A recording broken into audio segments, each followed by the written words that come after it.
Bitcoin se ha recuperado luego de bajar de los 53K la semana pasada.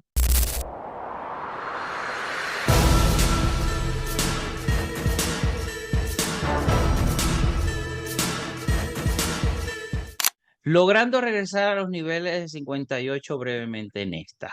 Gracias a las expectativas positivas que tenía el mercado sobre el IPC en los Estados Unidos, ¿no? Mientras que la lucha del bull market versus la recesión está más viva que nunca. Esta última, la recesión, está quedando un poco rezagado con lo que ocurrió esta semana. Pero no podemos cantar victoria a pesar de que tenemos alguna data positiva. El mercado laboral, que es lo más importante en este momento para la Fed, está en serios problemas, ¿no? Por lo que se necesita un detonante sorpresivo que nadie vea llegar para romper ese equilibrio. ¿Cuál podría ser ese detonante?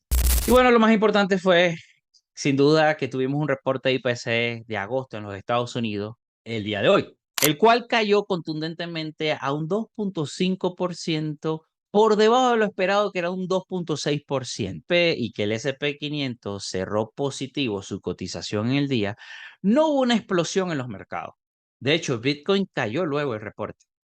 ¿Por qué no explotaron los mercados luego del reporte de inflación en los Estados Unidos? Como lo dijo el señor Powell, el pasado Jackson Hole, lo más importante iba a ser el mercado laboral. La inflación había pasado a otro plano. No menos importante, pero ya no estaba al nivel del mercado laboral. También les comenté que los indicadores que antes afectaban positivamente al mercado, bajo un contexto inflacionario, bajo un contexto recesivo, el efecto cambiaba. Por lo que el reporte de inflación, mucho más bajo de lo esperado, habría la posibilidad de que la Fed se arriesgara a recortar 50 puntos básicos el 18 de septiembre, ya que la inflación estaba controlada y que se dirigía sin ningún problema a ese 2% prometido. Y de esa manera atacaba directamente el principal problema del momento, que era el mercado laboral. Esa fue la sensación que tuvieron los operadores de mercado en el momento del reporte. Pero al transcurrir el tiempo, las aguas se calmaron un poco, la volatilidad bajó y todo volvió a la normalidad. El S&P 500, el Nasdaq reaccionaron positivo, incluso hasta el Bitcoin se recuperó.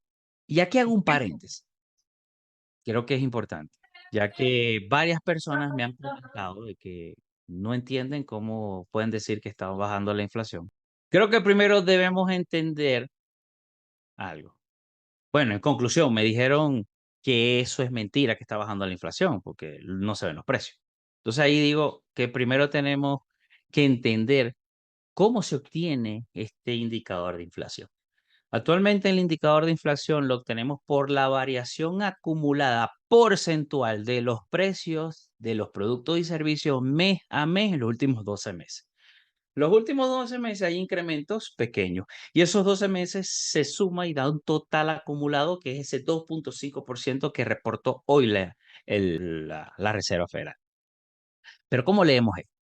El hecho de que baje la inflación no quiere decir que bajen los precios nominales. Lo que hace es que estos precios suban más lento.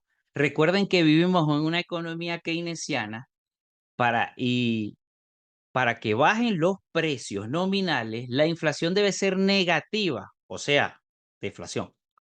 Ejemplo, si tenemos una inflación el año pasado, en agosto del 2023, de 3.2%, esa fue la real. Eso quiere decir que si gastabas $100 en un producto o en un servicio X en el 2022, ese mismo producto en el 2023, en agosto, te iba a costar 103,2.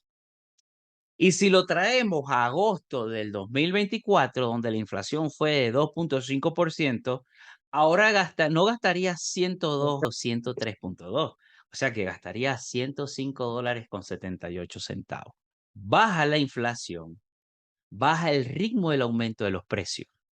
No bajan los precios. La inflación es el impuesto invisible que lucha por mantenerte pobre y ese es el motivo por el cual invertimos, para ganarle a la inflación. O sea, no confundamos el hecho de que baje la inflación con que tiene que bajar el precio.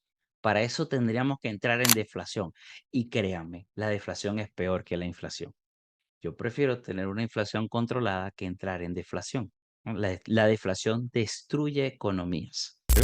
Seguimos.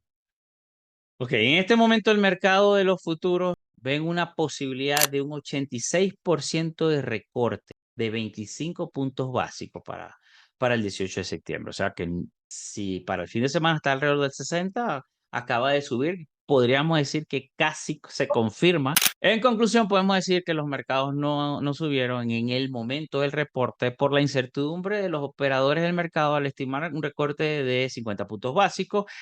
La realidad es que el reporte del IPC sí fue positivo y considero, bajo mi punto de vista, que puede ayudar a largo plazo a la llegada de un posible bull market. Entonces, ya superado el miedo a la inflación porque vamos rumbo a ese 2% prometido, pasemos ahora al siguiente problema, la recesión bajo el sustento del mercado laboral débil. Aquí nos preguntamos, ¿el mercado puede subir a pesar del miedo a una recesión? Repasamos los indicadores que nos anuncian dicha recesión, ¿no? Ok. Tenemos en este momento la curva de bonos invertidas por el tiempo más largo de la historia. Nunca antes esta curva había estado invertida por tanto tiempo, lo que anticipa que la recesión que viene podría ser la peor de todas. También tenemos el indicador de recesión Sun Rules, que estaba en este momento, que mide el mercado, la fortaleza del mercado laboral, y en este momento está por encima de una escala del 0.5, exactamente 0.57, y esto nos anticipa una recesión. Cabe destacar que el 100% de las veces que este indicador se superó la escala del 0.50, hemos tenido una recesión. Si a esto le sumamos un mercado laboral en Estados Unidos debilitándose, todo esto asusta a los inversores e se inunda el mercado de miedo, pero a pesar de que toda la data es negativa, sí creo que aún podríamos tener una subida antes de que toda esta burbuja explote, ya que la reacción del mercado con estos indicadores siempre llega retrasada. Lo que no debemos olvidar es que esa data está allí y que es una burbuja, y y si es una burbuja como tal, es inevitable que explote. Eso es lo que no debemos olvidar. Ahora vamos a analizar datos que nos ayudan a ver mejor lo positivo del mercado. Ya sabemos que esto está ahí.